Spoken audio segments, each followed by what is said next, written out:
Hey guys, welcome to Wednesday in the Word, and I hope you're having a good week. I hope things are going well for you. I hope you are being blessed. I hope that you celebrated the freedom that we have as Americans to blow stuff up. Lots of blowing up happening, and we are so blessed to be Americans, to live in America, and to have the freedom really to have the Word of God unchecked in America. You go to a lot of other nations, a lot of other places, they put great restrictions or ban the Word of God because they're afraid of the power that it has. And so Psalms 119, Psalm that lasts forever, it says, "Your statutes are wonderful, therefore I obey them." Your statutes, your laws, your commandments are wonderful. Your laws are wonderful. And thought about that. The laws that he has laid out, the standards that he's laid out, really, America and the founders of America based our structure on biblical principles and standards, and that's why we have A, had the freedom we've had, and B, has endured. As long as we continue in following those, God will bless us. But he says your statutes are wonderful, they're awesome, they're an outgrowth of who God is. God is awesome, and he is wonderful, and he cares about you, and he wants the best for you. And so he says, I'm going to put down some laws, some guides, so that you can be successful. You know, when you're trying to endeavor to do something new that you've never done before, it is really helpful to talk to somebody who's already done it, because they can help you avoid a whole bunch of the pitfalls, the stuff that can go wrong. You will be more successful if you will listen to people who've already been down the road. That's just kind of how it works. In fact, it says, in the second verse, it says, "The unfolding of your word gives light. It gives understanding to the simple." I'm just saying, there was a span about 4 years ago when we were building our house, and I built the garage, I built a few other different things, but never really built the whole house, the whole thing. And my motto was, he gives wisdom to the ignorant and the unlearned.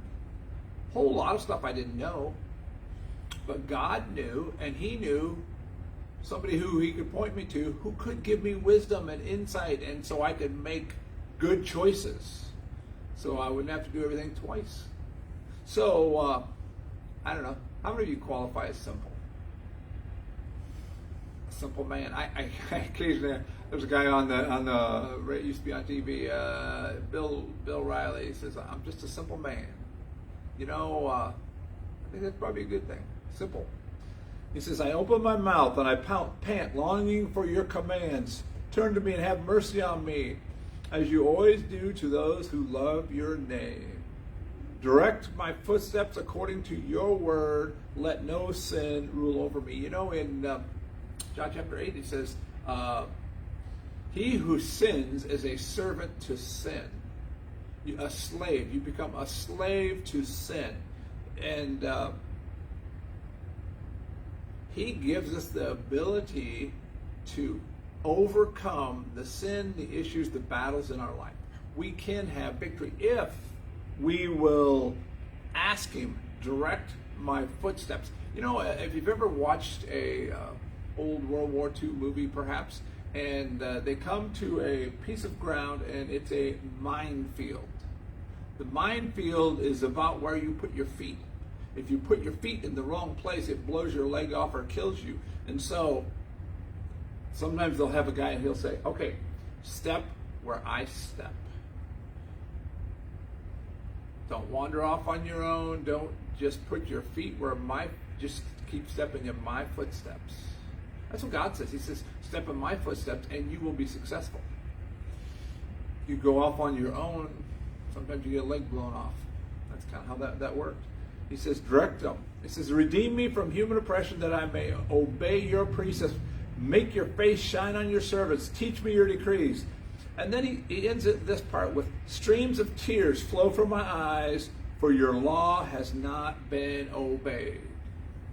I thought about that. I thought about how much weeping do we do over the sin that is so prevalent in our world. You know, as I see these people and they're in bondage, they're in sin, they believed a lie. They believe a lot of lies. I see them marching up and down the street and yelling and chanting and screaming and waving their placards. And they're lost. And they're promoting sin. And they're promoting death. And it grieves me. It grieves the heart of God. Because I know what's happening in their lives. I know I can see and understand the pain that they're in, but also that they're putting other people in as they destroy other lives. So, to rejoice in the joy of God, but be grieved by sin. Love the sinners, but be grieved by the sin. So, hey, thanks for being a part of Wednesday in the Word. Hope to see you here tonight at 6:30 and Sunday at 10:30.